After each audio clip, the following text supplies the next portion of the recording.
ઓમ શ્રી ગણેશાય નમઃ. જય શ્રી કૃષ્ણ મિત્રો. આજે હું સરસ મજાની એક વાર્તા કહેવા જઈ રહી છું. ખૂબ જાણવા જેવો વિડીયો છે, માટે પૂરો અંત સુધી સાંભળજો. કર્મનું ફળ કેવી રીતે ભોગવવું પડે છે એ તમે પૂરા ધ્યાનથી સાંભળજો. દીકરો બનીને, વહુ બનીને કે દીકરી બનીને કે જમાઈ બનીને આ બધા કોણ આવે છે જેની આપણી સાથે કર્મોની લેણા દેવી હોય છે? જો લેણા દેવી ન હોય ને તો કોઈ આવતું નથી. મિત્રો, આવી જ કર્મની લેણા દેણીની એક વાર્તા છે જે આ વિડીયોના માધ્યમથી હું તમને તમારી સાથે શેર કરવા માંગુ છું. તો મારા વિડીયોને લાઈક અને સબસ્ક્રાઈબ કરી આપજો. મિત્રો, એક સમયની વાત છે. એક આર્મી મેન હતો. તે એકદમ એકલો હતો. મા, બાપ, ભાઈ, બહેન કોઈ ન હતું. માત્ર એકલો જ હતો. એકલો જ કમાઈને ફોજમાં રૂપિયા જમા કરે. એક દિવસ એક શેઠ બેઝ કેમ્પમાં કરિયાણાનો માલ સપ્લાય કરવા આવ્યા. એની સાથે ફોજીનો પરિચય થયો અને દોસ્તી થઈ. શેઠજીએ ફોજીને કહ્યું કે તારી પાસે રૂપિયા છે એ પડ્યા એટલા ને એટલા જ રહેશે.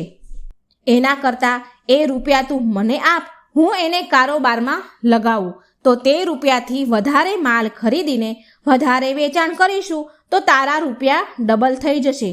ફોજીને શેઠની વાત પસંદ આવી. એને ઠીક લાગી એટલે આવી અને આ બધા રૂપિયાની શેઠજીને આપી દીધા. જે પણ એની પાસે ભેગા થયા હતા એ બધા પૈસા શેઠજીને આપી દીધા. આ રૂપિયાને લીધે શેઠજીનો કારોબાર ખૂબ મોટે પાયે ચાલવા લાગ્યો. શેઠજી ખૂબ રૂપિયા કમાવા લાગ્યા. આ બાજુ બોર્ડર ઉપર લડાઈ ચાલુ થઈ. આ ફોજી અશ્વદળમાં હતો એટલે ઘોડી ઉપર બેસીને બોર્ડર ઉપર જઈ રહ્યો હતો.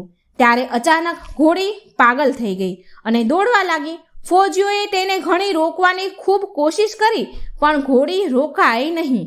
આખરે ઘોડી દુશ્મનોની જમીન ઉપર જઈને ઊભી રહી.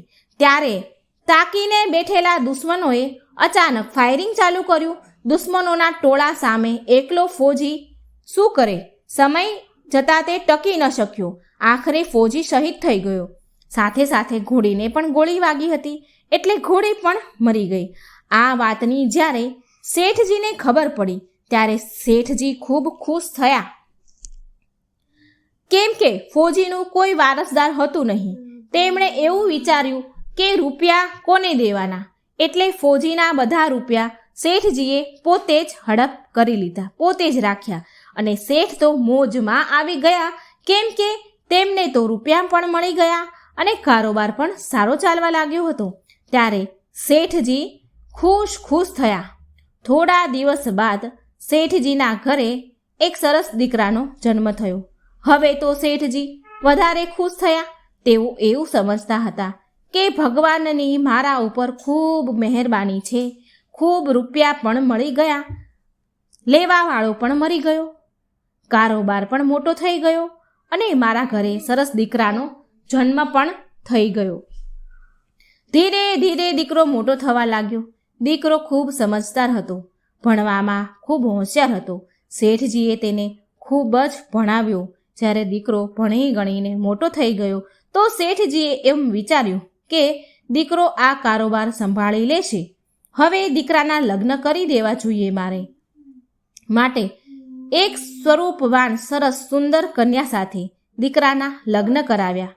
લગ્નનું કામકાજ પત્યા પછી શેઠ એક દિવસ બેઠા વિચાર કરે કે હવે મારો કારોબાર મારા દીકરાને સોંપી દઉં. પરંતુ થોડા જ દિવસોમાં દીકરાની તબિયત ખરાબ થઈ ગઈ. તબિયત ખરાબ થઈ જોઈને શેઠજી તરત જ તેને દવાખાને લઈ ગયા, પણ કોઈ દવા લાગુ પડે નહીં. શેઠજી વિચાર કરે, કોઈ મોટા દવાખાને લઈ જઈએ, કદાચ ત્યાંની દવા લાગુ પડી જાય અને મારો દીકરો સાજો થઈ જાય. પરંતુ એવું થયું નહીં. કોઈ પણ દવા લાગુ પડતી નથી અને બીમારી વધ્યા જ કરી. શેઠજીએ ખૂબ ખર્ચ કર્યો, છતાંય દીકરો સાજો થતો નથી. છેલ્લે ડૉક્ટરોએ કહી દીધું કે આની બીમારી લાઈલાજ છે. આની બીમારીનો કોઈ ઈલાજ જ નથી. આ છોકરો માત્ર 2 દિવસમાં જ મરણ પામી જશે. ડૉક્ટરની વાત સાંભળીને શેઠજી નિરાશ થઈને દીકરાને લઈને રડતા આવતા હતા. રસ્તામાં એક વ્યક્તિ મળ્યો. તેમણે કહ્યું, અરે શેઠજી, શું થયું?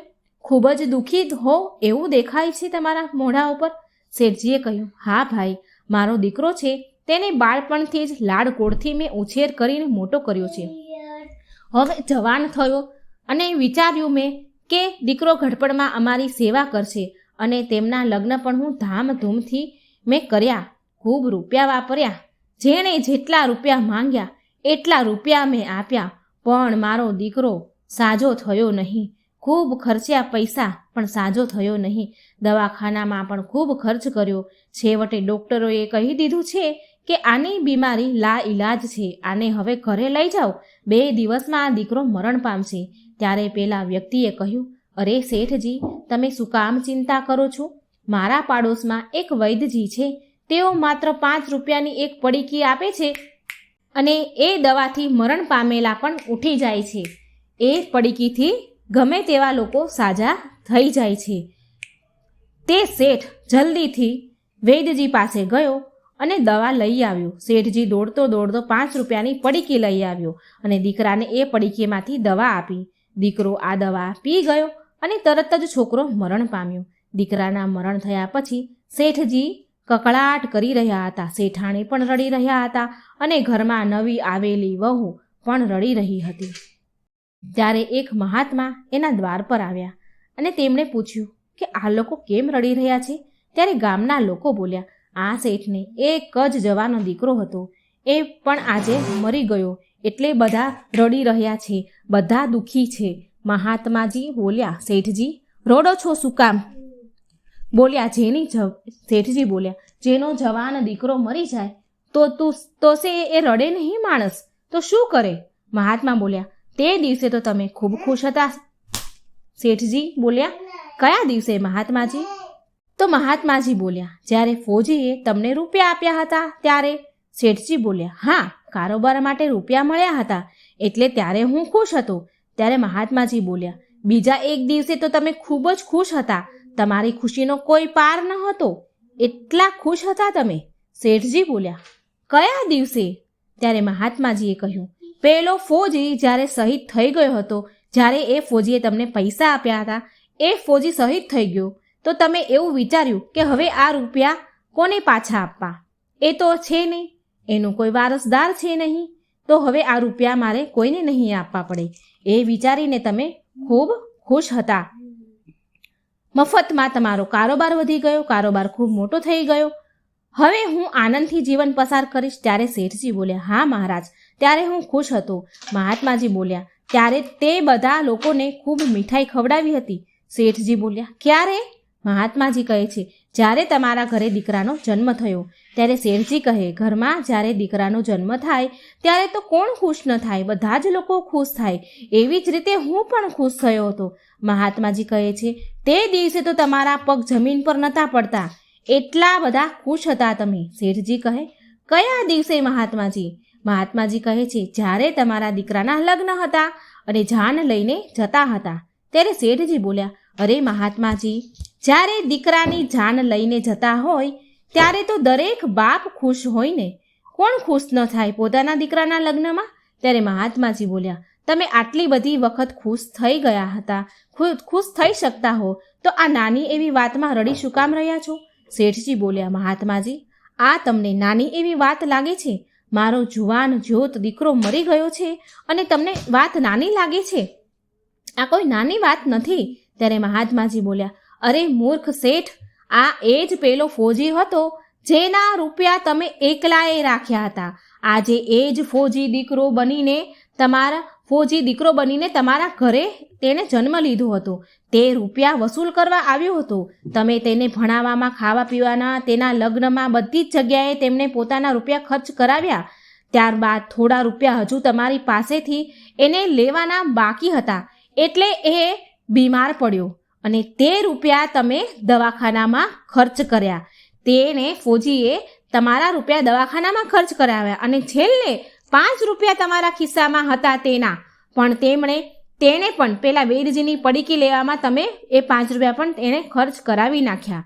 તમારે અને કર્મોની લેણા દેવીના સંબંધ પૂરા થઈ ગયા એટલે તે પરલોક ચાલ્યો ગયો. ત્યારે શેઠજી બોલ્યા, ચાલો, મારી સાથે તેની કર્મોની લેણા દેવી હતી અને અમારી સાથે તો જે થવાનું હતું એ થઈ ગયું, પણ ઘરમાં બેઠી બેઠી રડી રહેલી નવી પરણેલીને આવેલી તેની પત્નીનો શું વાંક? યુવાનીમાં તેની પત્નીને વિધવા બનાવીને ચાલ્યો ગયો, એનો શું વાંક? કે તેની પણ જિંદગી બગડી? ત્યારે મહાત્માજી બોલ્યા, તેનો પણ એક જ સંબંધ હતો. જ્યારે એ ફૌજી ઘોડી લઈને બોર્ડર ઉપર જતો હતો ત્યારે તે પણ યુવાન હતો અને ઘોડી પાગલ થઈ અને દુશ્મનો સામે આવીને ઊભી રહી અને દુશ્મનોએ ફાયરિંગ કર્યું અને યુવાન વયે તે ઘોડીના કારણે શહીદ થયો. એ ઘોડી આ સ્ત્રી હતી, એટલે જ તે આ સ્ત્રીને યુવાન વયે વિધવા બનીને ચાલ્યો ગયો, વિધવા બનાવીને ચાલ્યો ગયો. વેદ, પુરાણ, સાધુ સંતો, તમામ મહાન પુરુષોના અનુભવો એવું કહે છે કે આ સંસાર કર્મોના લેણદેન ઉપર જ ચાલે છે. જેને જેને લેણદેન પૂરી થઈ જાય છે તે પછી એના સંબંધ પૂરા થઈ જાય છે, એટલે આ સંસાર છોડીને સ્વધામ ચાલ્યા જાય છે. એટલે શેઠજી, આ સંસારમાં કોઈ કોઈનું સગું નથી. આ તો બધા કર્મના બંધનથી બંધાયેલા છે. એટલે જ દીકરાના મરણ થવાથી તમે દુઃખી ન થાવ. વાસ્તવમાં એ દીકરો તમારો દીકરો હતો જ નહીં. દોસ્તો, જો આ મારી વાર્તા તમને સારી લાગી હોય તો કમેન્ટ બોક્સમાં જરૂર જણાવજો અને લાઈક, સબસ્ક્રાઈબ અને શેર જરૂર કરજો મારી ચેનલને. મનુષ્યના કર્મો. આ વાર્તા ખૂબ જ પ્રેરણાદાયક છે. તમે પૂરી ધ્યાનથી સાંભળજો. શંકર ભગવાન અને મા પાર્વતીની વાર્તા છે. જો આ વાર્તા સાંભળશો તો આ જન્મ તો સુધરશે જ સુધરશે, પણ આવતો જન્મ પણ જરૂર સફળ થશે. માટે બધા ધ્યાનપૂર્વક વાર્તા સાંભળજો. એકવાર માતા પાર્વતી કૈલાસ ઉપર ભ્રમણ કરી રહ્યા હતા. ત્યારે મા પાર્વતીની નજર પૃથ્વી લોક પર પડી. પૃથ્વી પર એક શેઠ અને મજૂર વાત કરી રહ્યા છે. મજૂરે શેઠને કહ્યું કે આ બધો માલ સામાન મેં ગાડીમાંથી ઉતારી લીધો છે. શેઠે કહ્યું, સારું, લે તારી આજની મજૂરી 200 રૂપિયા. મજૂરને માત્ર 200 રૂપિયા મળ્યા. એટલે તેને વિચાર્યું કે આખો દિવસ તન તોડ મહેનત કરી ત્યારે માત્ર 200 રૂપિયા મળ્યા છે. આમાંથી 50 રૂપિયા દૂધના, 50 રૂપિયા શાકભાજીના અને બીજા 100 રૂપિયા વધ્યા છે. તેમાં 3 દિવસ નીકાળવાના છે. કેમ કરી નીકળશે? પછી શેઠ ઘરે ગયા અને શેઠે તિજોરીમાં પૈસાના બંડલો મૂકતા કહે છે કે આ થઈ ગયા 50,000 રૂપિયા. લાવ, હું આને સંભાળીને તિજોરીમાં મૂકી દઉં. પાર્વતીજી બીજી તરફ જુએ છે કે એક ગરીબ સ્ત્રી અને એક ધનવાન સ્ત્રી સાડીની ખરીદી કરે છે.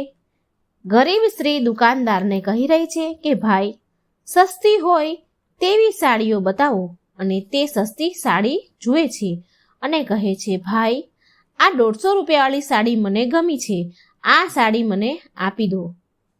એટલે દુકાનદારે 150 રૂપિયાવાળી સાડી તેને આપી દીધી. અને બીજી બાજુ પૈસાદાર ધનવાન સ્ત્રી કહે છે, ભાઈ, આ 3 સાડી મને ગમી છે, એ પેક કરી દો અને લ્યો આ 5,000 રૂપિયા. દુકાનદારે સાડી પેક કરી દીધી. હવે માં પાર્વતી અમીર અને ગરીબને બંનેને જોઈ રહ્યા છે અને કહે છે, જેને જોઈતું હોય તેને મળતું નથી અને જેની પાસે બધું જ છે તેને વધારે ને વધારે મળતું જાય છે. આ પ્રશ્નનો ઉત્તર તો માત્ર મહાદેવ જ આપી શકે છે. ધરતીનો આ નજારો જોઈ મા પાર્વતી થોડા હેરાન પરેશાન હતા. એટલે એના પ્રશ્નના ઉત્તર માટે તે મા પાર્વતી શંકર ભગવાન પાસે ગયા અને શિવજીને કહે છે કે મને મારા પ્રશ્નનો જવાબ આપો પ્રભુ. મને મારા પ્રશ્ન ખૂબ મૂંઝાઈ રહ્યા છે, મને મૂંઝવણ થાય છે, મને શાંતિ નથી મળતી. કે મારો પ્રશ્ન છે કે જે વ્યક્તિ પહેલેથી જ ગરીબ છે અને દુઃખી છે તેને વધારે ને વધારે દુઃખ મળે છે, અને જે વ્યક્તિ સુખી છે તેને ક્યારે દુઃખ નથી મળતું. તમે ક્યારે એને દુઃખ નથી આપતા. આમ કેમ ભગવાન? આ તમારી કેવી લીલા છે? મને કંઈ સમજમાં નથી આવતું. આ સાંભળી શંકર ભગવાન બોલ્યા, દેવી પાર્વતી, આ પ્રશ્નનો જવાબ જાણવા માટે તો આપણે ધરતી પર જવું પડે. ધરતી પર જઈએ ત્યાંના પ્રાણીઓ, મનુષ્યનો હાલચાલ જાણવા માટે ત્યાં જ આપણને જવાબ મળે. ભગવાન શંકરના કહ્યા પ્રમાણે મા પાર્વતી શિવજી સાથે પૃથ્વી લોક ઉપર મનુષ્યનું રૂપ ધારણ કરીને મનુષ્ય પ્રાણીઓના હાલચાલ જાણવા માટે નીકળ્યા. ત્યારે રસ્તામાં જ્યારે ભગવાન ચાલી જ રહ્યા હતા, મા પાર્વતીને ભગવાન રસ્તામાં ચાલતા હતા, ત્યારે રસ્તામાં એક ગરીબ પતિ પત્ની તેમને દેખાયા. તે પતિ પત્ની ઊભા ઊભા વાતો કરી રહ્યા હતા. પતિ બોલ્યો હતો, એ ઉર્મિલા, આપણા દુઃખના દિવસ ક્યારે પૂરા થશે? કેટલું દુઃખ અને ગરીબી છે. પેલા ચંદને તો ફરી એક જમીન ખરીદી લીધી, તે તો ધનવાન બની ગયો. એના પતિની વાત સાંભળી ઉર્મિલા બોલી, સાંભળો જી, બધાના ભાગ્ય એક સરખા નથી હોતા. એના ભાગ્યમાં ધનવાન બનવાનું લખ્યું હશે, આપણા ભાગ્યમાં નથી લખ્યું. ભગવાનની ઈચ્છા હશે તો આપણે પણ કોઈ દિવસ અમીર થઈ જશું. તેનો પતિ કહે છે, ઉર્મિલા, ખબર નહીં આપણને કયા ભવની સજા મળે છે. આપણે એવા તે કયા પાછલા જન્મમાં એવા કાર્ય કર્યા હશે, એવા કર્મ કર્યા હશે કે તેનું આ ખરાબ પાપ આપણે ભોગવી રહ્યા છે, આપણે ગરીબી ભોગવી રહ્યા છે. એવું કયું ખરાબ કાર્ય કર્યું હશે? આ ચર્ચા પતિ પત્ની વચ્ચે ચાલી રહી હતી. હવે તે ભગવાન અને માતા પાર્વતી આ બધું સાંભળી રહ્યા છે. એટલે મા પાર્વતી બોલ્યા કે મા પાર્વતી ભોળાનાથને કહે છે કે ગરીબ પતિ પત્ની અમીર તમે બનાવી દો ને. તે કેટલા ગરીબ છે, કેટલા દુઃખી છે, તમે એને અમીર બનાવી દો. મારા કહેવાથી તમે આ લોકોને ધનવાન કરી દો, પૈસા કંઈ પણ આપી દો. મારાથી એની હાલત જોવાતી નથી. આ બિચારા કેટલા દુઃખી છે. મહાદેવ બોલ્યા, દેવી પાર્વતી, આ બંનેના ભાગ્યમાં અત્યારે અમીર બનવાનું લખ્યું જ નથી, તો એ અમીર કેવી રીતે બને? મા પાર્વતી બોલ્યા, મહાદેવ, આપણે તેને ધન આપીશું તો તેની ગરીબી દૂર થઈ જશે, તે અમીર બની જશે, સુખી થશે. તમે કૃપા કરીને એને ધન આપી દો ને, એનું દુઃખ મારાથી જોવાતું નથી. કૃપા કરી તેમની મદદ કરો પ્રભુ. મહાદેવ બોલ્યા કે દેવી પાર્વતી, હું તમારી ઈચ્છા અનુસાર તેમને ધન પ્રદાન કરી દઉં છું, પણ એ ધન એને મળશે કે નહીં એ તેના કર્મ પર નિર્ભર છે. પાર્વતીજીના કહેવાથી મહાદેવે સોનાની ભરેલી એક પોટલી રસ્તામાં મૂકી દીધી, જે રસ્તા ઉપર તે ચાલ્યા આવતા હતા. પોટલીથી થોડે દૂર ઉર્મિલાની નજર એક આંધળા માણસ પર પડી.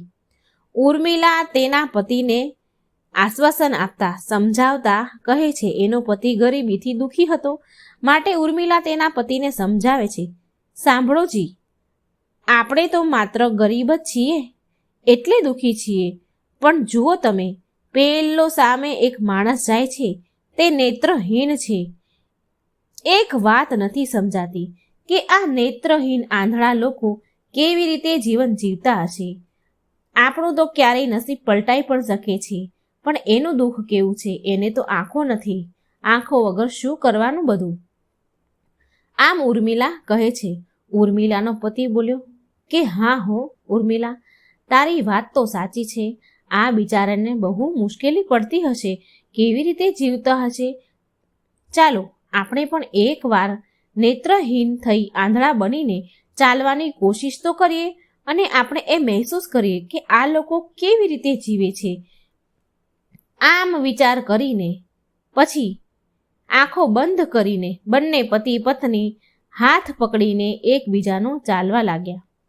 આંખો બંધ થતી અને ચાલતા હતા, એટલા માટે ભગવાને મૂકેલી સોના ભરેલી પોટલી એમને દેખાઈ નહીં અને રસ્તામાં જ બાજુમાં પડી રહી, અને એ બંને પોટલીની બાજુમાંથી નજીકથી જ નીકળી ગયા.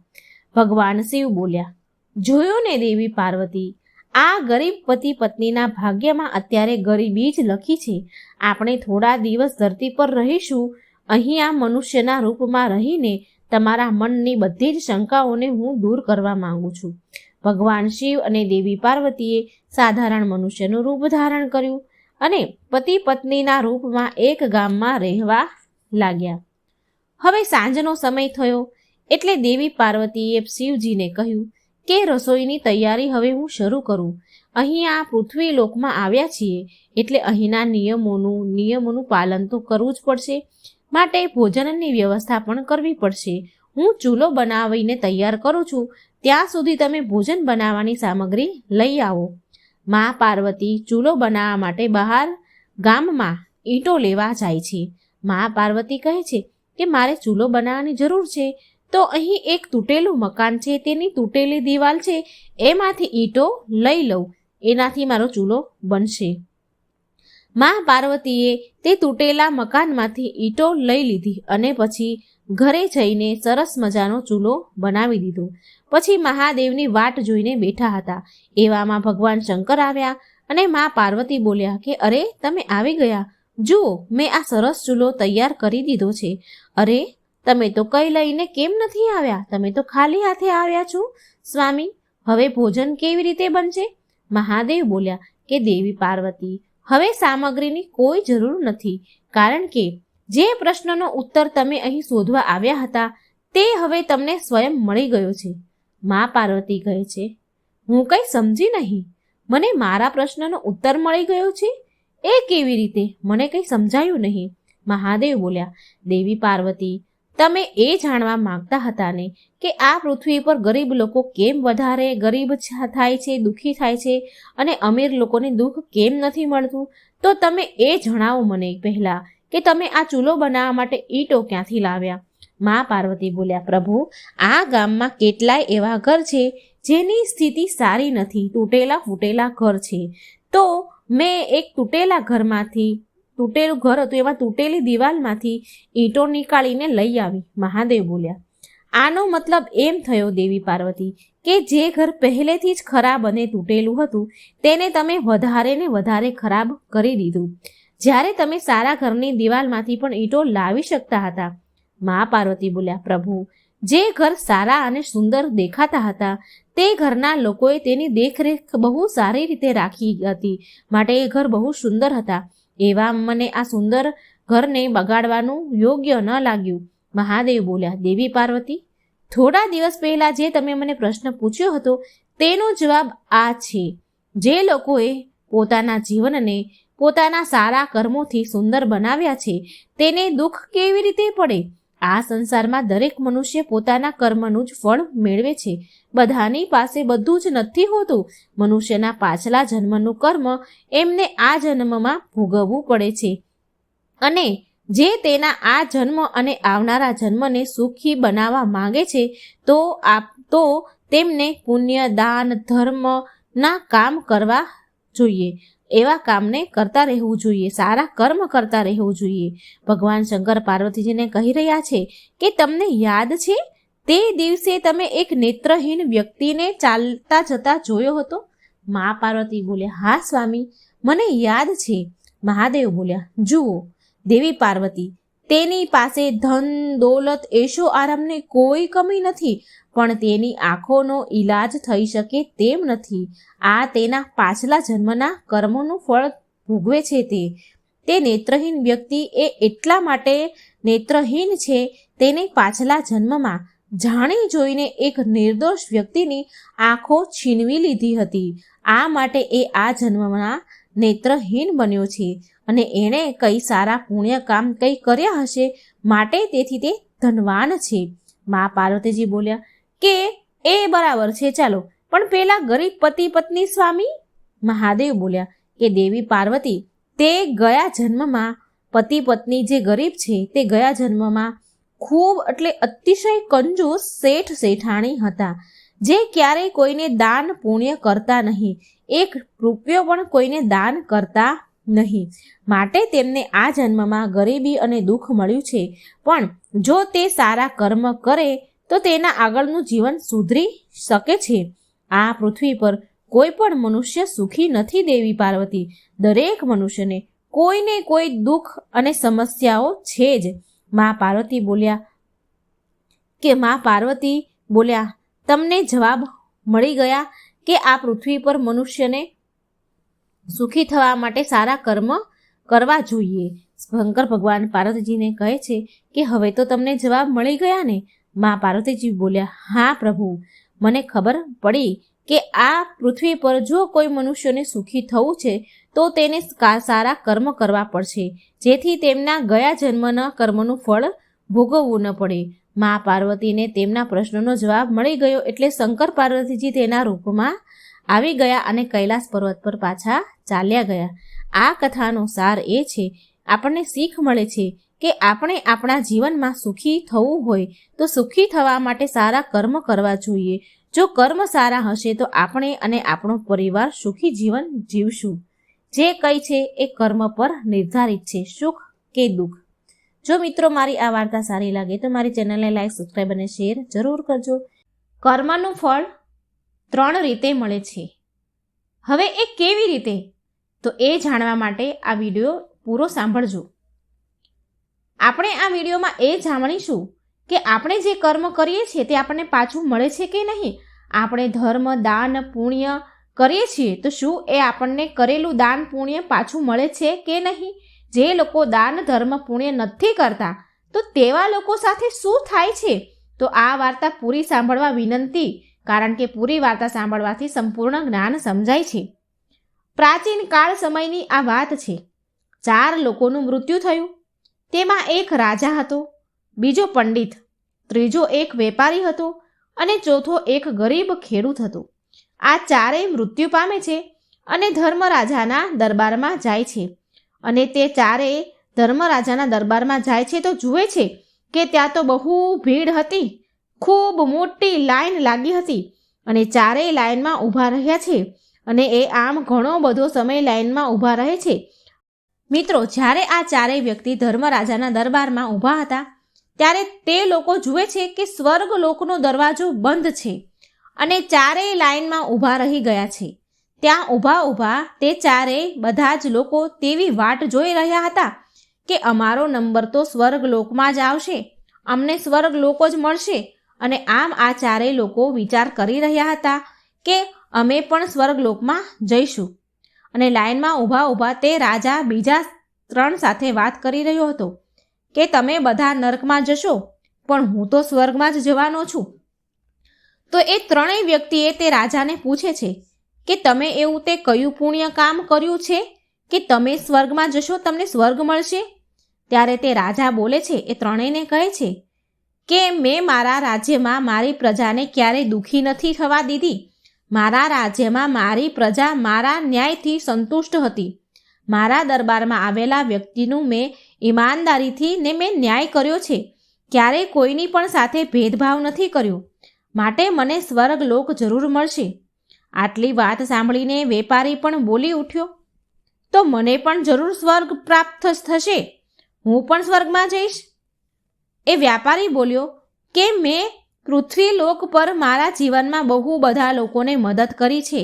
મેં મારા હાથોથી દાન પુણ્ય કર્યા છે. બહુ બધા મંદિરો, ગુરુદ્વારામાં મેં દાન કર્યું છે. બહુ બધા અનાથ બાળકોને પણ મેં દાન કર્યું છે. માટે મને સ્વર્ગ જરૂર મળશે.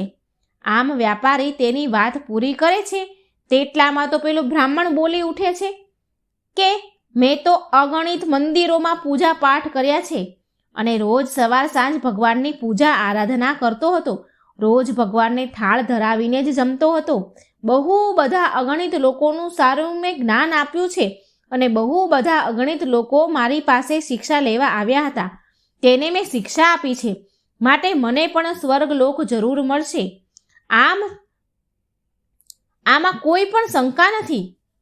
હજી તેની વાત તે પૂરી કરે છે પણ અંતમાં પેલો ગરીબ ખેડૂત જે હતો તે કંઈ બિચારો બોલતો નથી. ચૂપચાપ આ 3ની વાત સાંભળે છે. અને એટલામાં તો ધર્મરાજા તેના લેખાજોખાના ચોપડા ખોલી બેસે છે અને સૌથી પહેલાં આવ્યો રાજાનો નંબર. એટલે ધર્મરાજાએ, યમરાજાએ રાજાને બોલાવી અને પૂછે છે કે તું પૃથ્વીલોક ઉપર એક રાજા હતો, તો તું મને હવે કહે કે તે તારા જીવનમાં એવું તે શું પુણ્ય કામ કર્યું છે કે ત્યારે આટલું સાંભળીને તે રાજા ધર્મરાજાને કહે છે કે મેં મારા રાજ્યમાં મારી પ્રજાને ક્યારેય દુઃખી નથી થવા દીધી. મારા દરબારમાં જે પણ વ્યક્તિ ફરિયાદ લઈને આવ્યું હતું, જે પણ આવતું હતું તેની સાથે મેં ક્યારેય ભેદભાવ નથી કર્યું. ભેદભાવ કર્યા વિના સાચી રીતે ઈમાનદારીથી મેં ન્યાય કર્યો છે. ધર્મરાજા તે રાજાની વાત સાંભળે છે અને પછી તેની પોથી જોવે છે. લેખાજોખાના ચોપડા જોવે છે. લેખાજોખાની પોથીમાં જોયા બાદ ધર્મરાજા તે રાજાને કહે છે, એટલી વાત તો તારી સાચી છે કે તારા રાજ્યમાં ક્યારેય કોઈ દુઃખી નથી રહ્યું. તે તારા રાજ્યમાં પ્રજાને સારી રીતે સુવિધા આપી છે, ભેદભાવ કર્યા વગર ન્યાય કર્યો છે, પણ તેની સાથે તે બહુ મોટું પાપ પણ કર્યું છે. તો રાજા બોલી ઉઠ્યો, અરે એવું તે શું પાપ કર્યું છે ધર્મરાજા મેં? તો ધર્મરાજા કહે છે, તે તારા રાજ્યની સુખ સમૃદ્ધિ માટે બીજા રાજ્યની સીમા વિસ્તાર માટે કેટલાય યુદ્ધો કર્યા છે. તે યુદ્ધો માટે તું લડ્યો છે અને એ યુદ્ધમાં અગણિત સૈનિકો મરી ગયા હતા. તેમાં મરેલા સૈનિકોનો પરિવાર અનાથ થઈ ગયો હતો. તેના નાના બાળકો અનાથ થઈ ગયા. તેની પત્નીઓ વિધવા થઈ ગઈ. એ બધું પાપ તારા પર લાગે તો તને સ્વર્ગલોકની પ્રાપ્તિ નહીં થાય. હવે તને નરકલોકમાં નાખવામાં આવશે. આટલું કહીને ધર્મરાજા યમદૂતને બોલાવે છે અને આદેશ આપે છે. કહે છે કે આ રાજાને પકડીને નર્કમાં નાખો. એટલે યમદૂતો રાજાને પકડીને નર્કમાં નાખે છે. હવે બીજો નંબર આવ્યો પેલા વેપારીનો. ધર્મરાજાએ વેપારીને બોલાવ્યો અને વેપારીને પૂછે છે, હવે તું વેપારી મને એ કહે કે તે તારા જીવનમાં કયા કયા પુણ્ય કામ કર્યા છે જેના કારણે તને સ્વર્ગલોક મળે? ધર્મરાજાની વાત સાંભળી વેપારી કહે છે કે પ્રભુ, મેં મારા જીવનમાં પૃથ્વી લોક ઉપર અગણિત ધર્મના કાર્ય કર્યા છે. અગણિત અનાથ આશ્રમમાં મેં દાન કર્યું છે. અસહાય બાળકોની મેં સેવા કરી છે. બહુ ભિક્ષુક લોકોને મેં ભિક્ષા આપી છે. ઘણા મંદિરોમાં દાન પૂર્ણ કર્યા છે અને કેટલાય ભૂખ્યા લોકોને મેં ભોજન કરાવ્યું છે. એટલે પ્રભુ યમરાજા બોલ્યા. એ કહે છે, પ્રભુ, વેપારી કહે છે, મેં અગણિત દાન પુણ્ય કર્યા છે. મેં ધર્મના કાર્ય કર્યા છે. માટે ધર્મરાજા વેપારીને કહે છે. આટલી વાત સાંભળી બોલ્યા. તેમના લેખાજોખાની પોથી ખોલીને જુએ છે અને એ પોથીમાં વેપારીનું ખાતું જુએ છે. ઘણી વાર પોથી જુએ પછી ધર્મરાજા વેપારીને બોલે છે કે વેપારી, તારી વાત તો સાચી છે કે તે અગણિત દાન પુણ્ય ધર્મના કામ તો કર્યા છે, પણ સાથે સાથે તે તારા જીવનમાં બહુ મોટા અપરાધ અને પાપો પણ કર્યા છે. તો વેપારી ધર્મરાજાને કહે છે, પ્રભુ, મેં મારા જીવનમાં ક્યારેય કોઈ પાપ નથી કર્યું. શું પાપ છે તો મને કહો. તો ધર્મરાજાએ પોથીમાં જોઈને વેપારીને કહ્યું કે વેપારી, તું ધ્યાનથી સાંભળ કે તે ક્યાં અગણિત પાપ કર્યા છે. ધર્મરાજા કહે છે કે વેપારી, તે તો તારા જીવનમાં બહુ બધું ધન કમાયો છે. ધનને કમાવા માટે તે કેટલી વાર ન જાણે ખોટું બોલ્યો છે અને સાથે સાથે તે કેટલાય લોકોને દગો આપ્યો છે, છેતરપિંડી કરી છે અને કેટલી ચીજ વસ્તુની ભેળસેળ કરી મિલાવટ કરીને તે વસ્તુ વહેંચી છે અને તારી મિલાવટવાળી વસ્તુના ખાવાથી ન જાણે કેટલાય લોકોને અકાલ મૃત્યુ થયું છે. માટે તે પણ ઘનઘોર પાપ કર્યું છે. મોટા મોટા અપરાધ કર્યા છે. તારા પાપો ગુનાહો આગળ તારા દાન પુણ્ય નાના પડી ગયા છે, ઓછા પડી ગયા છે. માટે તને પણ સ્વર્ગલોકની પ્રાપ્તિ તો નહીં જ થાય.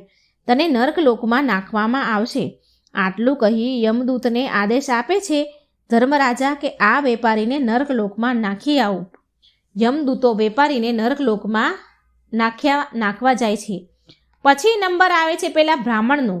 ધર્મરાજા બ્રાહ્મણને બોલાવે છે અને કહે છે કે ચાલો હવે તમે કહો, તમે તમારા જીવનમાં કયા કયા ધર્મના કાર્ય કર્યા છે તે મને કહો. ધર્મરાજાની વાત સાંભળી બ્રાહ્મણ બોલ્યો, હે પ્રભુ, મેં મારા જીવનમાં અગણિત લોકોને શિક્ષા આપી છે. મેં મારા જીવનમાં અગણિત મંદિરોમાં પૂજા પાઠ કર્યા છે. મેં મારા જીવનમાં ભગવાનને મારા હાથથી ધાળ ધરાવ્યા છે, જમાડ્યા છે. સવાર સાંજ રોજ હું એક પણ દિવસ એવો નથી કે મેં ભગવાનનું નામ નથી લીધું કે ભગવાનની પૂજા નથી કરી. મેં રોજ ભગવાનની પૂજા પાઠ કર્યા છે, પુણ્ય કર્યું છે. મેં મારા જીવનમાં ક્યારેય કોઈ દુષ્કર્મ નથી કર્યું. આટલું બ્રાહ્મણ ધર્મરાજાને કહે છે. એટલે બ્રાહ્મણની વાત સાંભળી ધર્મરાજા તેના લેખાજોખાની પોથી ખોલે છે અને બ્રાહ્મણનું ખાતું જોવે છે. ઘણી વાર તે પોથી જુએ છે અને થોડી વાર પછી ધર્મરાજા બ્રાહ્મણને બોલ્યા હા બ્રાહ્મણદેવ, હું માનું છું કે તમે મંદિરોમાં ઘણાય પૂજા પાઠ કર્યા છે, ઘણા લોકોને તમે શિક્ષા પણ આપી છે, ઘણા લોકોને તમે જ્ઞાનની વાતો પણ કહી છે અને ભગવાનને તમારા હાથે ભોગ પણ લગાવ્યા છે. આ વાત તો તમારી સાચી છે, પણ જે જ્ઞાન તમે લોકોને આપ્યું ને તેના પર તમે પોતે ક્યારેય અમલ નથી કર્યો. જે શિક્ષા તમે લોકોને આપી છે ને તેના પર તમે ક્યારેય પોતે અમલ નથી કર્યો. તો તમે સૌથી મોટા પાપના ભાગીદાર છો. તમે હંમેશા બીજા લોકોને જ્ઞાન આપ્યું પણ તમે પોતે તે વાત પર અમલ ન કર્યો, તમારા જીવનમાં ના ઉતારી, માટે તમે પાપના ભાગીદાર છો. તો તમને પણ નર્ક મળશે. ધર્મરાજા તેના યમદૂતોને આદેશ આપે છે કે આને નર્કમાં ફેંકી આવો. યમદૂતો બ્રાહ્મણને ઉપાડી નર્કમાં ધકેલી દે છે. અને મિત્રો, છેલ્લે નંબર આવે છે પેલા ગરીબ ખેડૂતનો. ધર્મરાજા ગરીબ ખેડૂતને પૂછે છે કે હવે તું મને કહે કે તારા જીવનમાં તે કયા કયા પુણ્યના ધર્મના કાર્ય કર્યા છે. તો તે ગરીબ ખેડૂત ધર્મરાજાને પહેલેથી જ કહેવા લાગ્યો કે પ્રભુ, તમે મને નર્કલોકમાં જ નાખી દો, પણ તેની પહેલાં મને એકવાર સ્વર્ગલોકના દર્શન કરાવી દો. હું બહારથી જ દર્શન કરીને સીધો નર્કમાં ચાલ્યો જઈશ. તો ધર્મરાજા બોલી ઉઠ્યા કે મેં તને એ નથી પૂછ્યું કે તું નર્કમાં જઈશ કે સ્વર્ગમાં. મેં તને પૂછ્યું છે કે તારા જીવનમાં તે કયા પુણ્ય દાન ધર્મ કર્યા છે તે મને કહે. તો પેલો ગરીબ ખેડૂત કહેવા લાગ્યો કે મેં મારા જીવનમાં એવું કોઈ ધર્મનું કાર્ય નથી કર્યું. હું એક ગરીબ માણસ હતો. મારા ગરીબ ઘરમાં હું જન્મ્યો છું. હું એક ગરીબ ઘરમાં મેં જન્મ લીધો છે અને ગરીબીમાં જૂજતા જ મારું જીવન પસાર થયું છે. હું રોજ સવારે મજૂરી કરવા ઘરેથી જતો અને સાંજે ઘરે આવતો હતો. મજૂરીમાંથી જે પૈસા મને મળતા હતા ને તેમાંથી તો બહુ મુશ્કેલીથી મારા પરિવારનું ભરણ પોષણ થતું હતું. માંડ 2 ટાઈમનું જમવાનું મળતું હતું. ક્યારેક તો ભૂખ્યા પણ રહેવું પડતું હતું. માટે પ્રભુ, ના તો મારી પાસે ક્યારેય દાન કરવા માટે ધન ભેગું થયું અને ના ક્યારેય મેં કોઈ દિવસ દાન પુણ્ય કર્યું. મેં મારા જીવનમાં જેટલું કમાયું તે મારા પરિવારના પાલન પોષણ માટે ઓછું પડી ગયું હતું. એટલે મારાથી કોઈ દાન પુણ્ય નથી થયું. અને જો કોઈ વાર મારી પાસે સમય રહેતો તો તે સમયમાં મારા માતા પિતાની સેવા કરતો હતો. બસ પ્રભુ, મેં આના સિવાય કોઈ પુણ્યનું કાર્ય નથી કર્યું. મેં કોઈ ધર્મનું કાર્ય નથી કર્યું. આટલી ખેડૂતની વાત સાંભળી ધર્મરાજાએ તેના લેખાજોખાની પોથી ખોલી અને જોયું. ખેડૂતનું ખાતું જોયું, ઘણી વાર જોયું અને પછી બોલ્યા. પોથી જોયા બાદ ધર્મરાજા હસવા લાગ્યા અને ગરીબ ખેડૂતને કહે છે કે તું યાદ કર, તે તારા જીવનમાં કયું પુણ્યનું કાર્ય કર્યું છે? તો ખેડૂત ધર્મરાજાને ફરી કહે છે, હે પ્રભુ, મેં તો કહ્યું તો ખરી, મેં ક્યારેય કોઈ પુણ્યનું કાર્ય નથી કર્યું. મને એટલો સમય જ ન મળતો કે હું કોઈ ધર્મનું કાર્ય કરું, કે મારી પાસે ના એટલું ધન હતું કે હું કોઈ દાન કરું. ધર્મરાજા ખેડૂતને કહે છે કે તે માત્ર જીવનમાં એક જ પુણ્યનું કામ કર્યું હતું અને તે સાચા દિલથી, સાચી લગ્નથી, સાચા મનથી, આત્માથી કર્યું હતું.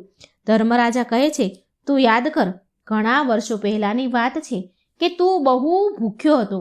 તારો પરિવારવાળા પણ બહુ ભૂખ્યા હતા અને તે સમયે તારી પાસે એક ભિક્ષુક આવ્યો હતો. એક કૂતરો પણ આવ્યો હતો. તે બંને ભૂખ્યા હતા. તેને ભૂખ્યા જોઈને તે તારા ભાગનું ભોજન અને તારા પરિવારવાળાના ભાગનું ભોજન હતું તે ભોજન તે ભિક્ષુકને અને કૂતરાને ખવડાવી દીધું હતું અને તું અને તારો પરિવાર ભૂખ્યો જ સૂઈ ગયા હતા. ધર્મરાજાની વાત સાંભળીને ગરીબ ખેડૂતને તે વાત યાદ આવી જાય છે અને કહે છે, હા પ્રભુ, મેં એકવાર આવું કર્યું હતું. એના પછી મેં કોઈ પુણ્યનું કામ નથી કર્યું. એટલે ધર્મરાજા કહે છે કે તે એક જ વાર પણ પુણ્યનું કામ કર્યું છે અને એ પણ પૂરી આત્માથી, સાચા મનથી, શ્રદ્ધાથી કર્યું છે. એના માટે તારા ખાતામાં પુણ્ય જમા થયું છે. આટલું કહી ધર્મરાજા યમદૂતોને આદેશ આપે છે કે આ ખેડૂતને સન્માન સહિત વાજતે ગાજતે સ્વર્ગલોકમાં મોકલો. અને યમદૂતો વાજતે ગાજતે પૂરા મનથી, સન્માનથી ખેડૂતને સ્વર્ગલોકમાં મૂકવા જાય છે. મિત્રો, આ હોય છે કર્મનું ફળ. આપણે જેવું કરીએ છીએ તેવું ભોગવવું પડે છે. આપણું કરેલું પાછું વળીને આપણને જ મળે છે. દાન પૂર્ણ ધર્મ કરો તો પૂરી આત્માથી, પૂરી શ્રદ્ધાથી, મનથી કરવું. જો કોઈની પાસે દગો કરીને દાન પુણ્ય કરીએ તો કોઈને ચોરી કરીને દાન પુણ્ય કરે, તો કોઈનું ધન છીનવીને જો દાન પુણ્ય કરવામાં આવે તો તે દાન પુણ્ય નથી ગણાતું. આ દાન પુણ્ય કોઈ કામનું નથી હોતું. પોતાની મહેનતથી, સચ્ચાઈથી કોઈ એકવાર ભલે દાન પુણ્ય કરે, પણ પૂરી શ્રદ્ધાથી, પૂરી આત્માથી, સાચા મનથી એકવાર કરેલું દાન પણ ખાતામાં જમા થઈ જાય છે, તેનું ફળ મળે છે. કોઈની આત્મા દુભાવી, કોઈનું છીનવીને જો આપણે ધર્મશાળાઓ બી બંધાવીએ, ગૌશાળા બી બંધાવીએ તો પણ એનું કોઈ ફળ નથી. તો મિત્રો, જો તમને આ વાર્તા સારી લાગે તો મારી ચેનલને સબસ્ક્રાઈબ કરજો, મારો વિડીયો લાઈક અને શેર જરૂર કરજો. કોમેન્ટ બોક્સમાં ભગવાનનું નામ પણ જરૂર લખજો. કર્મ એનો હિસાબ કેવી રીતે કરે છે? કર્મના લેખાજોખા આ વાર્તાનું નામ છે. ઓમ નમો ભગવતે વાસુદેવાય. ઓમ નમઃ શિવાય.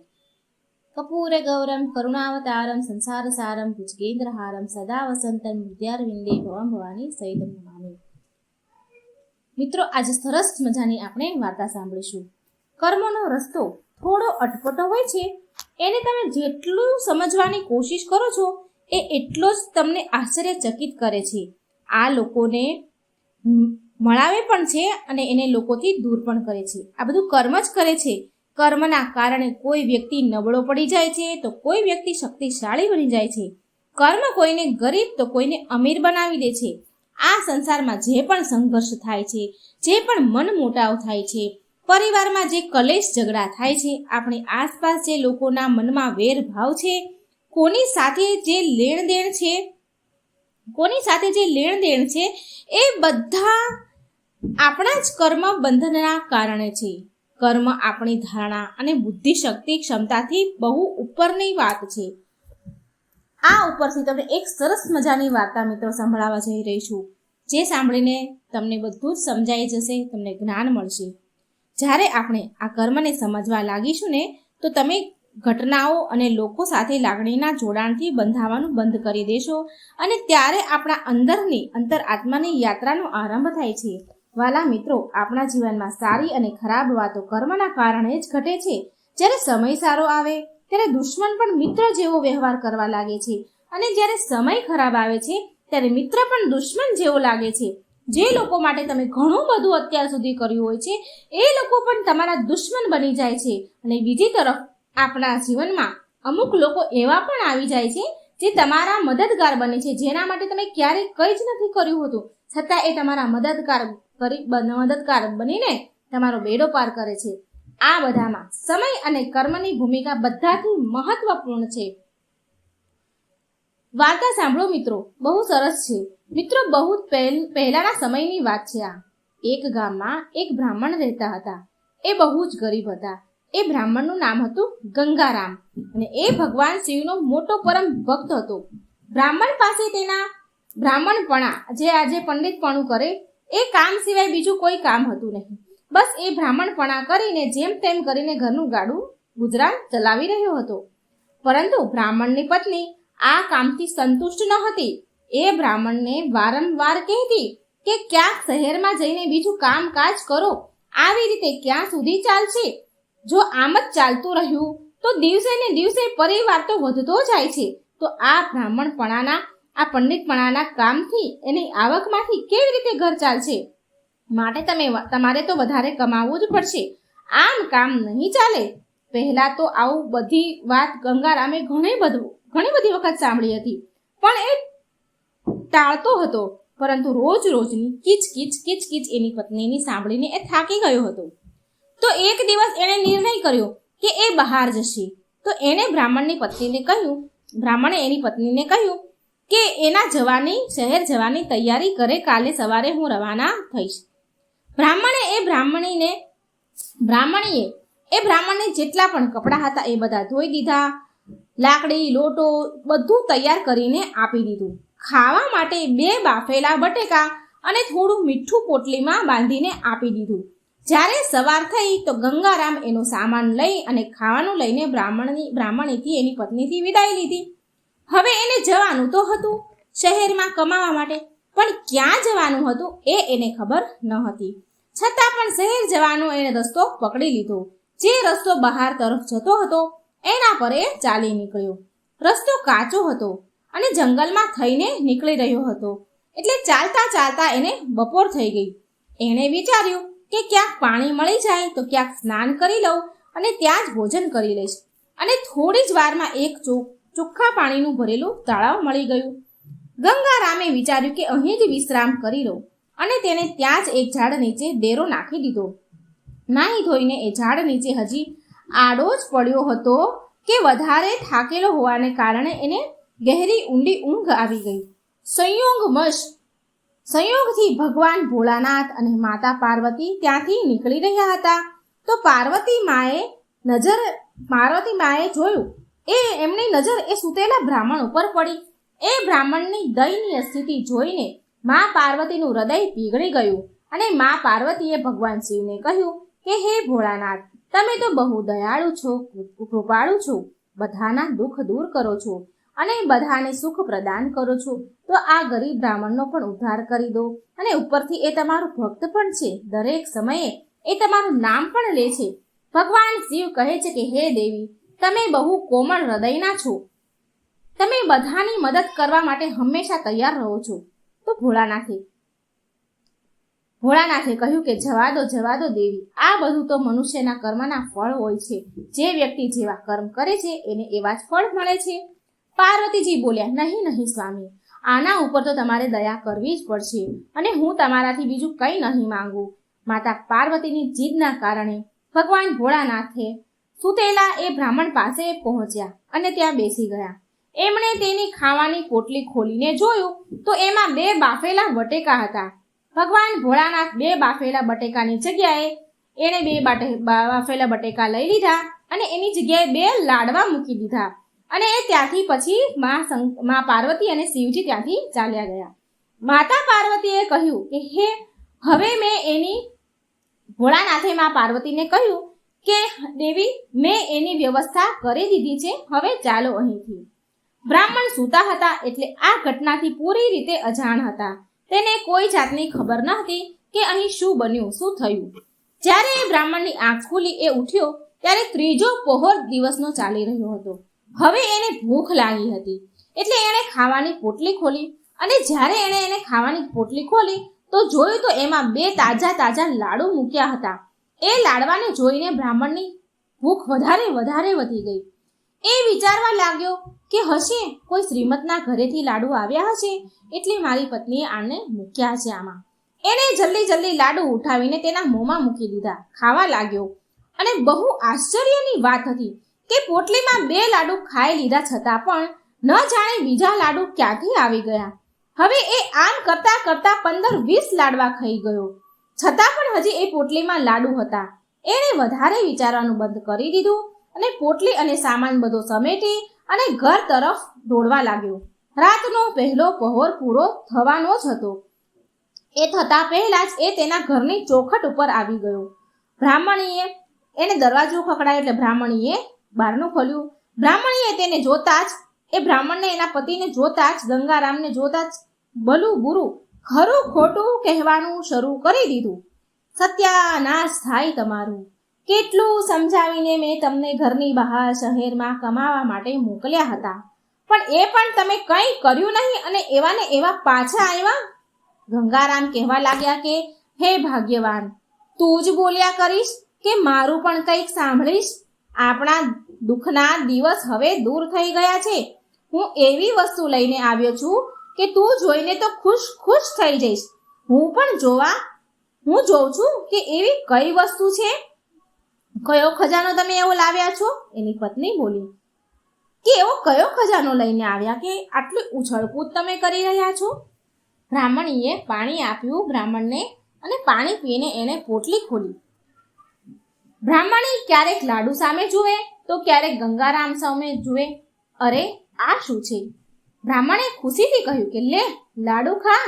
બ્રાહ્મણીએ લાડુ લીધો અને ખાઈને જોયો તો એને બહુ જ સ્વાદિષ્ટ લાગ્યો. એણે જીવનમાં આવો લાડુનો સ્વાદ ક્યારેય લીધો નહોતો. આવા લાડવા એને ક્યારેય નહોતા ખાધા.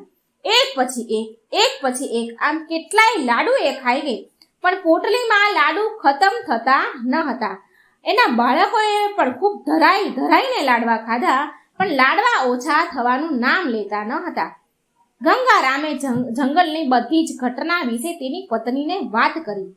બ્રાહ્મણીએ બ્રાહ્મણને કહ્યું કે મેં તો પોટલીમાં 2 બાફેલા બટેકા મૂક્યા હતા, તો આ લાડુ કેવી રીતે આવી ગયા?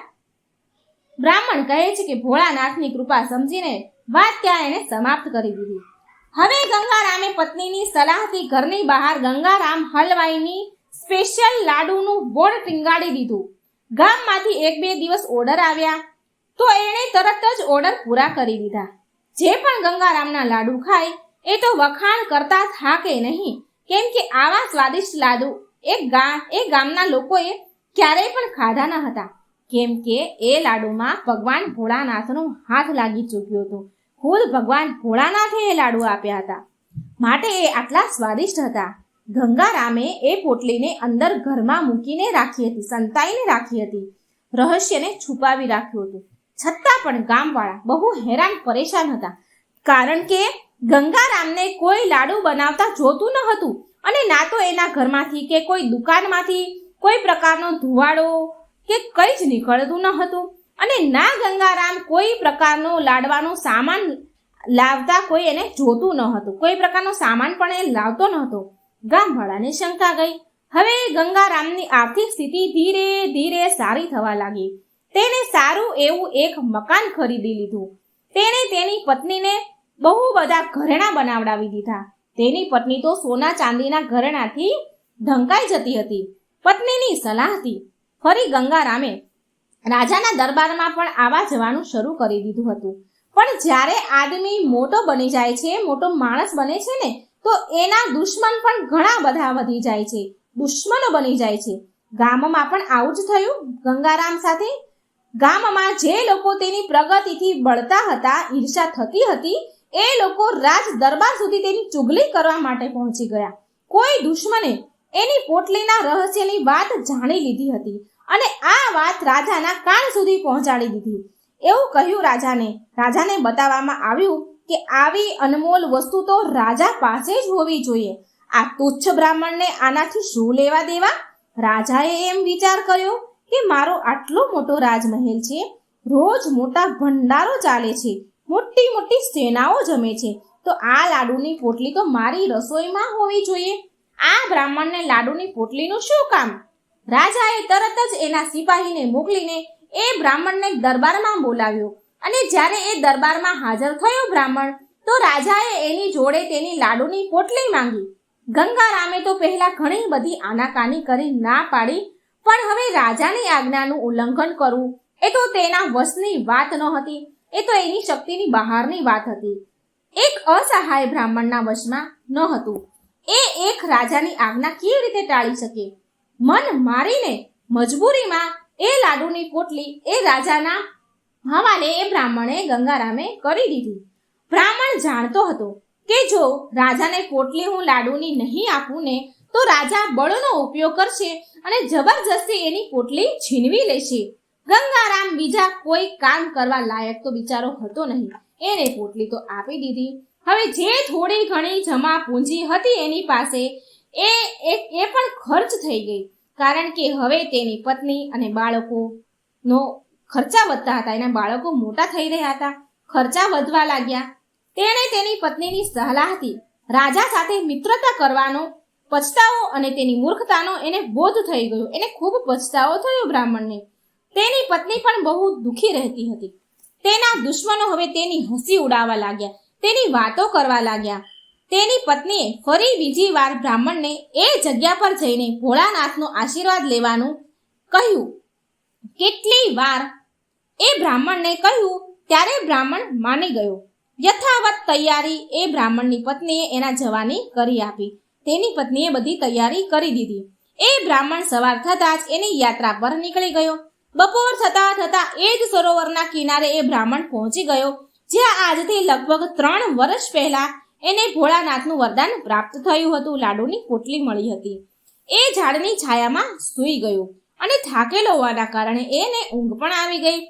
આને સુખદ સંયોગ જ કહીશું આપણે, કે પહેલાની જેમ જ ભગવાન શિવ અને માતા પાર્વતી ત્યાંથી નીકળ્યા.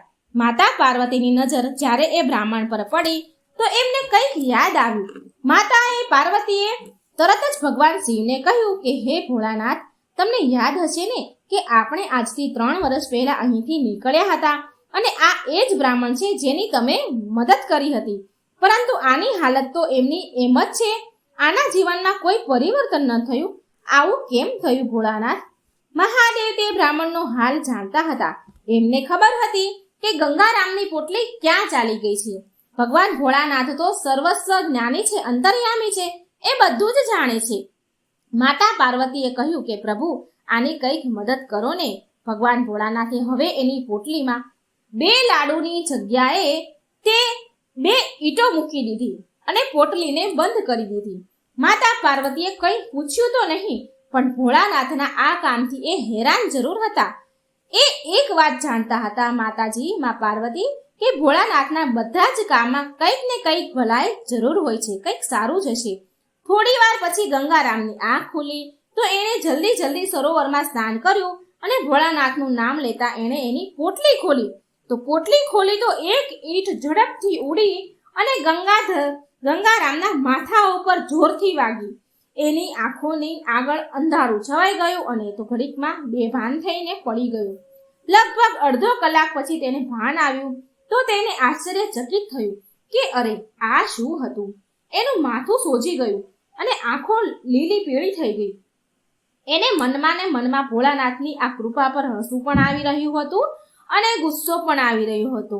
એ વિચારવા અને સમજવાની અવસ્થામાં હતો નહીં. એને જોયું કે પોટલીમાં હજી પણ 2 ઈંટો છે. એક ઈંટ જે એને વાગી હતી અને એ બહાર પડી હતી અને બીજી 2 ઈંટો પોટલીમાં હતી. તેને એમાં ભોળાનાથની કૃપા દેખાતી હતી. તો તેણે ઈંટોને ભેગી કરી અને બધો જ સામાન ભેગો કરી તેના ઘર તરફ ચાલ્યો ગયો. અડધી રાતે ગંગારામ એના ઘરે પહોંચી ગયો. ગંગારામની પત્ની આ વખતે તો એની વાટ જોઈને બેઠી હતી. એ બ્રાહ્મણીની આવી હાલત જોઈ, એના પતિની આવી હાલત જોઈ બ્રાહ્મણીને તો આંચકો લાગ્યો. એ બહુ દુઃખી થઈ ગઈ. બ્રાહ્મણીને શંકા હતી કે એ ખાલી હાથે આવ્યા હશે. ગંગારામે પણ પોટલી વિશે કંઈ કહ્યું નહીં. હાથ મોઢું ધોઈને ભોજન કર્યું અને સૂઈ ગયા. આ બાજુ બ્રાહ્મણીને પોટલીને જોયા વિના ચેન પડતું ન હતું, એટલે એ ચૂપચાપ ઊભી થઈ અને ધીરે ધીરે એ પોટલી ખોલી. એ પોટલીના ખુલતા જ એક ઈંટ એના માથા ઉપર ઉડીને પડી અને વાગી અને ઈંટ વાગતા જ બ્રાહ્મણની પત્નીની તો ચીસ પડી ગઈ. તેણે પોટલીને ફટાફટ બંધ કરી અને હાય રામ કહીને પાછી બેભાન થઈ ગઈ. થોડી વાર હોશ આવ્યું પછી એ ચિંતામાં પાછી સૂઈ ગઈ. સવાર પડી તો બ્રાહ્મણ અને બ્રાહ્મણી એકબીજાને સામે જોવા લાગ્યા. એટલે એને પૂરી કહાની સમજાઈ ગઈ. પછીના એકબીજાએ તો કોઈને કંઈ પૂછ્યું કે ન કોઈએ કંઈ બતાવ્યું. થોડા સ્વસ્થ ગંગારામ બ્રાહ્મણ થયા. સ્વસ્થ થયા પછી તેના મગજના એની બુદ્ધિના એણે ઘોડા દોડાવ્યા. ભોળાનાથની આ કૃપાનો શું ઉદ્દેશ હશે? એ વિચાર કરવા લાગ્યા કે ભોળાનાથે 2 લાડુ રાખ્યા અને 2 લાડુ આપવાની જગ્યાએ 2 ઈંટો કેમ મૂકી છે? એ ઈંટોનું પોટલું ગામની બહાર સુમસામ જગ્યા પર લઈને ગયો. એને વિચાર આવ્યો કે ભગવાને આવું કેમ કર્યું છે? શું ઉદ્દેશ છે આનો? એ વિચાર કરવા માટે એ પોટલું લઈ અને ગામની બહાર સુમસામ જગ્યામાં ચાલ્યો ગયો અને ધીરે રહીને એ પોટલી એની વિરુદ્ધ દિશામાં, એની સામેની દિશામાં ખોલી અને ભોળાનાથનું નામ લઈને એણે પોટલી ખોલી તો એ આશ્ચર્યચકિત હતો કે એ પોટલીમાંથી લગાતાર ઈંટો ઊંધી દિશામાં સામેની સાઈડ પડી રહી હતી ઉડીને. તેણે ધીરે રહીને પોટલી બંધ કરી દીધી. પોટલીમાં હજી પણ 2 ઈંટો હતી. હવે એને ભોળાનાથની કૃપાનો અહેસાસ થઈ ગયો અને એ લીલાનો ઉદ્દેશ શું છે એ એને ખબર પડી ગઈ કે આ ગંગારામ બ્રાહ્મણને સમજમાં આવી ગયું હતું, જે યુદ્ધનો સંદેશ આપી રહ્યું હતું કે હા, રાજા સાથે યુદ્ધ કરીને મારી પોટલી હું પાછી લઈ લઉં. આ જ ભોળાનાથની મનસા હતી. પછી પોટલી લઈને પાછો ગંગારામ ઘરે આવી ગયો. ગંગારામે એક સંદેશ લખ્યો અને રાજાને મોકલ્યો. રાજા પાસે કે એ મારા લાડુની પોટલી પાછી મોકલાવી દે અને અડધું રાજ્ય પણ મને આપી દે, નહીં તો એની સાથે યુદ્ધ કરે. આવો સંદેશ મોકલાયો. રાજાને બ્રાહ્મણનો સંદેશ બહુ અટપટો અને બકવાસ લાગ્યો. તેણે 100 સૈનિકો પકડવા માટે બ્રાહ્મણને આદેશ આપ્યો. સિપાહી બહુ જોશમાં એ બ્રાહ્મણ ગંગારામની ઘરે આવ્યા અને ગંગારામને બહાર નીકાળવા માટે લલકારવા લાગ્યા. ગંગારામ તો પહેલેથી તૈયાર બેઠો હતો. એણે તેની પોટલીને ઘરની ઉપરથી બરાબર સેટ કરી દીધી હતી, મૂકી દીધી હતી. તેણે પહેલા તો સિપાહીઓને પાછા જવા માટે સલાહ આપી, પણ એ માન્યા નહીં. પછી એ યુદ્ધ કરવા તૈયાર થઈ ગયો. પછી એ બ્રાહ્મણે એ પોટલીનું મોઢું સિપાહીઓ તરફ ખોલી મૂકી દીધું. હવે શું? ઈંટોનો વરસાદ થવા લાગ્યો. સિપાહી ઉપર ઈંટો વરસવા લાગી અને સિપાહીઓ તો લોહી લુહાણ થઈ ગયા અને પાછા મહેલ તરફ ભાગી દોડીને જવા લાગ્યા. લગભગ 300 થી 400 મીટર સુધી ઈંટો ઉપર પડતી રહી સૈનિકોની અને ભાગીને સૈનિકો બધા રાજા પાસે પહોંચ્યા અને રાજાને બધી વાત કરી, બધી જ ઘટના કહી. આવી એક તરફા લડાઈ રાજાએ ક્યારેય ન જોઈ હતી કે ન ક્યારેય સાંભળી હતી. રાજાએ એની પૂરી સેના એના સેનાપતિઓ સાથે મોકલી દીધી. જેટલા પણ સૈનિકો હતા, સેનાપતિ બધા મોકલી દીધા યુદ્ધ માટે. સૈનિક અને સેનાપતિ એ બ્રાહ્મણને પકડવા માટે ગામ તરફ આવ્યા. હવે એ બ્રાહ્મણે ગામની બહાર એનો મોરચો તૈયાર રાખ્યો હતો. એક ઊંચો ટેકરો હતો જે ગામની બહાર હતો. ત્યાં તેણે ડેરો નાખ્યો. ત્યાં પોટલી લઈને ચડી ગયો. જેવા સૈનિકો આવ્યા તો પોટલીનું મોઢું એ સૈનિકો તરફ ખોલી દીધું અને સૈનિકો પાસે આવી રીતના અસ્ત્રની લડવાનો કોઈ હથિયાર કે કોઈ સાધન હતા નહીં. ઈંટો લગાતાર વરસવા લાગી, સૈનિકો ઉપર વરસતી હતી. ભાલા, શસ્ત્ર બધા જ ઈંટો સામે ફેલ થઈ ગયા હતા. ભયંકર ચીસો પોકાર પાડી રહ્યા હતા. સૈનિકો ત્રાહિમામ કરતા પાછા ભાગી રહ્યા હતા. હવે આ ખબર રાજા પાસે પહોંચી ગઈ. આ વિચિત્ર ખબર જ્યારે રાજાએ સાંભળી તો તેણે તરત જ મંત્રીઓને સાથે સભા બોલાવી અને વિચાર કર્યા. હવે આ બ્રાહ્મણ સાથે કેવી રીતે જીતવું, શું કરવું, આ ચર્ચા બધી કરી. તેના ઘણા વરિષ્ઠ મંત્રી હતા. એને સમાધાન કરવા માટેનું કહ્યું, કારણ કે બધા જ જાણતા હતા કે રાજાએ લાડુની પોટલી ગંગારામ પાસેથી બળપૂર્વક છીનવી લીધી છે અને બ્રાહ્મણ સાથે કોઈ દેવી શક્તિ છે તેનો સાથ આપી રહી છે. માટે મજબૂર થઈને રાજાએ સમાધાનના સમાચાર બ્રાહ્મણને મોકલ્યા. બ્રાહ્મણે તેની બંને શરતને ફરી પાછી લખીને મોકલી કે જો મારી આ બંને શરત રાજાને મંજૂર છે તો જ એ સમાધાન કરવા તૈયાર થશે. રાજાએ શરત સ્વીકારી અને અડધું રાજ્ય આપી દેવાની ઘોષણા કરી દીધી અને તેની પોટલી સન્માન સહિત પાછી આપવાની પણ ઘોષણા કરી દીધી. એ બ્રાહ્મણ હવે મહારાજ રાજા બની ગયો હતો અને આ બધું ભોળાનાથની કૃપાથી થયું હતું. બ્રાહ્મણે પ્રજાના હિતમાં કાર્ય કરવાનું શરૂ કરી દીધું હતું અને સુખ શાંતિથી એના રાજ્યનું સંચાલન કરવા લાગ્યો. તેનો ઉદ્દેશ સાચો હતો. ગંગારામ બ્રાહ્મણનો ઉદ્દેશ સાચો હતો, માટે ભગવાને તેની મદદ કરી અને રાજાનો ઉદ્દેશ ખોટો હતો. એ રાજા પાસે તો બહુ બધું ધન સંપત્તિ હતી, પણ જ્યારે તેણે બ્રાહ્મણની પાસેથી પોટલી આંચકી લેવાની, છીનવી લેવાની એને મન થયું ત્યારે ભગવાન એનાથી નારાજ થઈ ગયા અને તેને એના ખરાબ કર્મની તેને સજા મળી. બ્રાહ્મણની નિયત સારી હતી, તેના કર્મ સારા હતા, માટે ભગવાને બ્રાહ્મણનો સાથ આપ્યો. મિત્રો, કર્મ આપણો હિસાબ કેવી રીતે લે છે કોઈને નથી ખબર પડતી, પણ કર્મ તો હિસાબ જરૂર કરે છે. કર્મોનો હિસાબ જરૂર થઈને જ રહે છે. એક ગામમાં એક ખેડૂત રહેતો હતો. તેના પરિવારમાં તેની પત્ની અને એક છોકરો હતો. થોડા વર્ષ બાદ તેની પત્નીનું મૃત્યુ થઈ ગયું. તે સમયે તેના છોકરાની ઉંમર 10 વર્ષની હતી. ખેડૂતે બીજા લગ્ન કર્યા અને બીજી પત્નીથી પણ ખેડૂતને એક બીજો પુત્ર થયો. ખેડૂતની બીજી પત્ની પણ થોડા સમય બાદ મૃત્યુ પામી. ખેડૂતનો મોટો દીકરો જે પહેલી પત્નીથી થયો હતો, જ્યારે એ લગ્ન લાયક થયો તો ખેડૂતે મોટા દીકરાના લગ્ન કરાવી દીધા અને પછી ખેડૂતનું પણ થોડા સમયમાં મૃત્યુ થઈ ગયું. ખેડૂતનો નાનો દીકરો જે બીજી પત્નીથી થયો હતો અને મોટો દીકરો પહેલી પત્નીથી થયો હતો, એ બંને સાથે જ રહેતા હતા. થોડા સમય બાદ નાના છોકરાની તબિયત ખરાબ રહેવા લાગી. મોટા ભાઈએ આસપાસના વૈદ્યથી તેનો ઈલાજ કરાવ્યો, પણ કોઈ રાહત ન મળી. નાના ભાઈની રોજ તબિયત બગડતી રહેતી હતી. કોઈ સુધાર થતો નહોતો અને દવામાં એનો બહુ બધો પૈસો ખર્ચાતો હતો. એક દિવસ મોટા ભાઈએ એની પત્ની સાથે સલાહ કરી, વાત કરી કે જો આ નાનો ભાઈ મરી જાય ને તો આપણે તેના ઈલાજ માટે પૈસા ખર્ચવા નહીં પડે અને એની અડધી મિલકત જે છે એમાં ભાગ પણ નહીં પડે. આપણી બધી મિલકત આપણી એકની રહેશે. ત્યારે એની પત્ની બોલી કે આપણે કોઈ વૈદ્યને, હકીમને વાત કરીએ અને આને ઝેર આપી દઈએ. કોઈને ખબર પણ નહીં પડે અને કોઈ સગાવાલા શક પણ નહીં કરે, કારણ કે લોકો એવું વિચારશે કે આ તો બીમાર જ રહેતો હતો, એને બીમારીમાં એનું મૃત્યુ થઈ ગયું. મોટા ભાઈએ આવું જ કર્યું.